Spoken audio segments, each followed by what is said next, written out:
Hi everyone, welcome back to my channel. I hope all of you are doing good. So it's going to be the second week of July, and somewhere mid of the week HMD Global will be having their official media briefing for the upcoming HMD smartphones and also probably the HMD Barbie phone. Now I will be sharing with you more official details once the embargo is lifted. In this point of time, what I'm going to share with you is how you can repurpose your legacy devices. HMD Global is actually doing quite a good job when it comes to pushing the detox agenda, and it's actually taking traction around the world these days. Devices like the Nokia 3210, for example, is one of the better feature phones out there because not only of its nostalgic values but also the value-added application that is available in the device.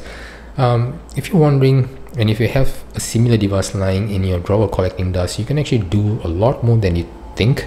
So in this video, it is specifically for those enthusiasts out there who still have their old nostalgic devices with them, and I'll teach you how I repurpose the device with ease. So two simple prerequisites before you try this: you need to have a working device and you should be able to do basic Google search function in order to get these steps right. Now I won't be sharing any links to the app, but I will be showing you what app exactly that I'm using so that you can search for it, because the links might not be working. So with that said, let's take a quick look into the device that I have here. This is the Nokia E52, which was launched in 2009. So this is a business series device, and as you can see, just similar to the Nokia E52, this is probably half the size and half the weight. This weighs in less than 100 grams. Is really compact, beautifully built for single-handed use. Really nice to have as a companion device. And I use this device on my weekends before, when I used to go for a jog, because it has a really powerful multimedia capability, and at the same time, thanks to the Bluetooth connection that is available here, I can connect it to my Bluetooth earbuds and listen music on the go while I'm having my jog. And this device actually weighs next to nothing compared to a much more larger smartphone in my pocket. I rather have one that I can barely notice there. So with that said, you can see it uses a combination of metal and plastic. Despite being 15 years old, still stands robust till this date. So it has a textured back for gripping purposes, really good there. 3.15 megapixel camera with single LED flash, very decent loudspeaker on the back, a power button which also allows you to access the different profiles that you might want to select, and also 3.5mm head jack, which allows you to listen to the FM radio. Now do note that this device also supports an internet radio function. Now on the left hand side of the device, you've got a micro USB that you can use for charging purposes.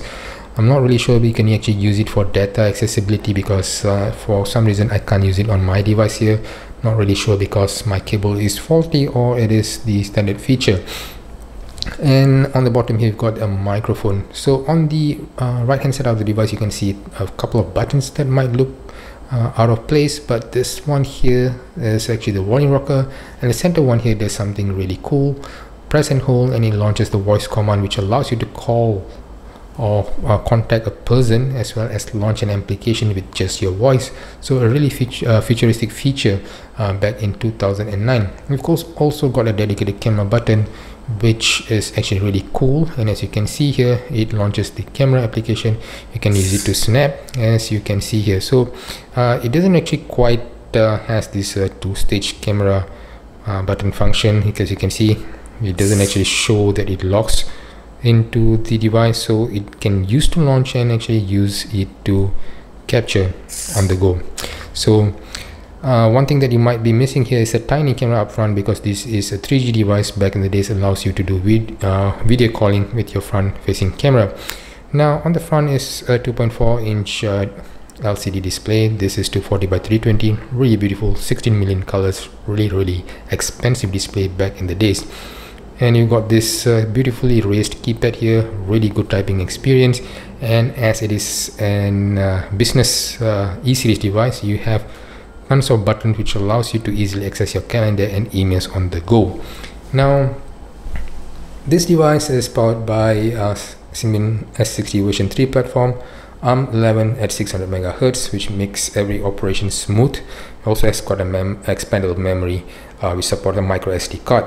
The 1500 mAh battery allows it to run at least 3 to 4 days of moderate use purposes. Now for those of you out there who wants to repurpose the device, I will show you how this device can actually do a lot more than you can think of. But in order to do that, there are a couple of steps that you want to follow, a couple of things to be noted of. Now up front, like I said, that this is indeed a very robust device. It's a 3G capable device with Wi-Fi capability, Bluetooth, as well as GPS on board. Now when it comes to the Wi-Fi capability, it shows the 2.4 gigahertz band with ease, but it seems to have some issues connecting to the modern router. So one way to bypass this problem, in case you are also facing it, is to basically connect it to your device hotspot, like I'm doing right here. I'm actually connected to the Nokia X35G, so without any encryption, the connection is very smooth. Now in most countries, the 3G network is no longer available, especially here in Malaysia. We are stuck with 2G and limited 2.5G, so internet is going to be slow and frustrating. So in other countries where 3G is available, you can do it with ease. 3G is decently fast compared to the 2.5G connectivity. Or you can also transfer the necessary apps through Bluetooth, or use the microSD card to store the application and then transfer to your device. So these are means of how you want to get the early apps into your device before you do further with them. Now depending on how enthusiastic you are about the device, you can actually jailbreak the entire device, which gives you access to install Symbian based apps which are unsigned or expired. Or you can just use an intermediate approach by not doing any form of hacking, but just installing Java based application, which actually doesn't require much skills at all. So this is just based on what you want to do and how much you want to do with your device. So the first step in order to jailbreak your device, if at all you're interested, is to download the so-called Symbian hack application. So there are a couple of them. One is the Norton base, another one is a Trend Micro base. I would suggest you to get the Norton base, and if at all you want to look for one that works, search for one which has this naming on board, because this seems to be working well. Once you open it, you'll have the Norton Symbian hack application as well as ROM patcher, and also comes with an Explore application, which is basically a very powerful file manager for you. Now once you've done all that and jailbreak the device, what it allows you to do is install any Symbian based application with ease, like I've installed Core Player here. I'll share with you why this is important in a bit. Now once you have done that, then the next thing is to do is to get Opera Mini. The Opera Mini that you want to get is the Opera Mini version 7, which basically allows you to download application directly through the browser. So it doesn't need to be connected to your built-in browser to download, but you can do it all through your device itself. And Opera Mini browser is among the best browsers ever made for a keypad device like this, because browsing is really fun and easy, and it just compresses the data, so everything is really fast and smooth, as you can see here. And once you download it, it actually shows you here. For example, I've downloaded this app just a while ago.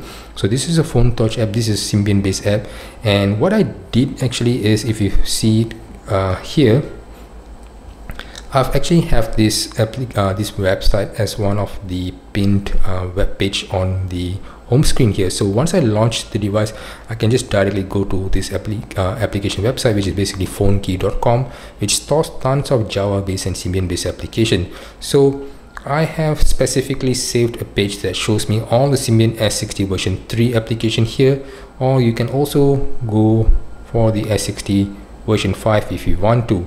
So once you write here, all you need to do is just search for any application that you want. There are tons of applications there, read the necessary reviews about the application and directly download. And once you download, you can basically access the file that you downloaded through your built-in file manager or the Explore application.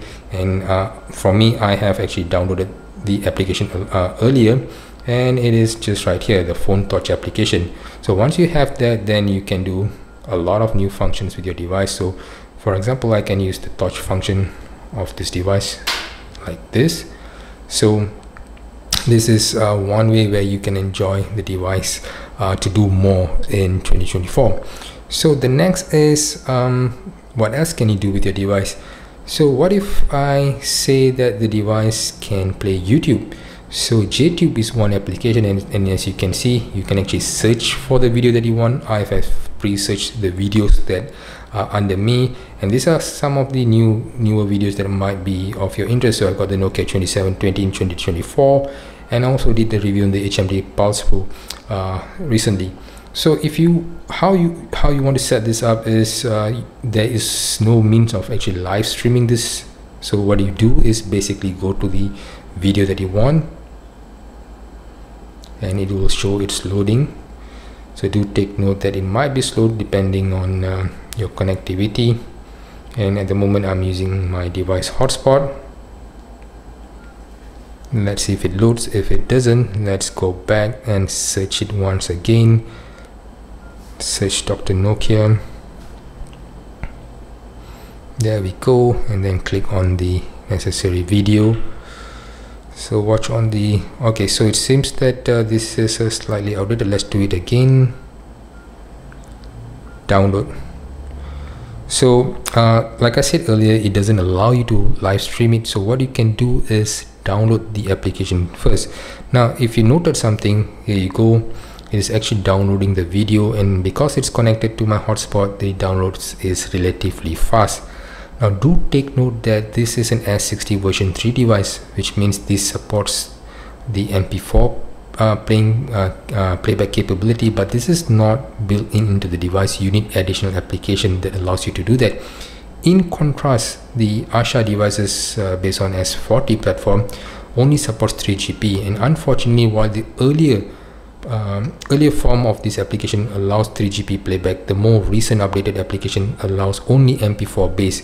So you can still use the application, but you will not be able to listen, you will not be able to watch the video, but just listen to the audio part. So once you've done the downloading, then you need quite an application like the core player in order to play the MP4 file. So, and as we saw earlier, it's supposed to be here, and there we go, and there the video is. So once you click on it and press OK, and then you can watch the video on the go. So as I've shown you right here, you can actually use YouTube on this device. You can search for the video that you want, and then you download them in the MP4 format and have a good playback with the core player on board. Next is definitely games. When it comes to games, you can either install SYMBIAN based games, or you can use the emulator. Here is one emulator that I would like you to try out. This is GPFCE. So this is an NES based emulator, really powerful emulator, which allows you to actually install thousands of games for a fraction of the size. So if I were to go into where the files are, so this is the root. Let's go to E, which is my memory card, and then I go to where I have my games installed. So let me search for it.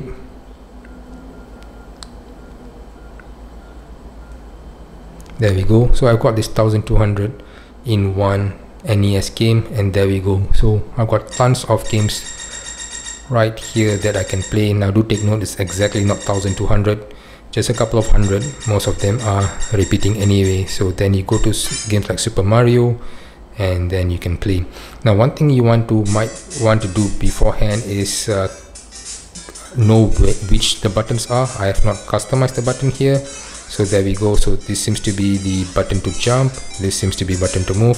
Now what you can do is let's say you go here, press to the menu here, and then go to the controls here, and if you go to the player 1 control here, you can set exactly which button to execute which type of movement that you want. So this is a tip on how you can actually enjoy playing games with the emulator on board.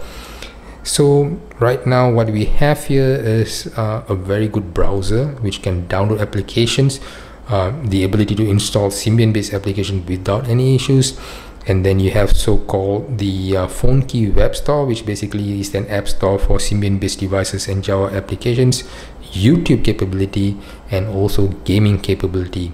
And when it comes to the GPS function, most SYMBIAN devices can still perform as a so-called backup GPS device, because the Nokia Maps allows you to do offline navigation. So you don't actually need to be connected to the internet, but the downside is you don't get the latest information, you don't get into the traffic information. But for just a simple scouting around an area, going from one major places to another places, the GPS would work just fine.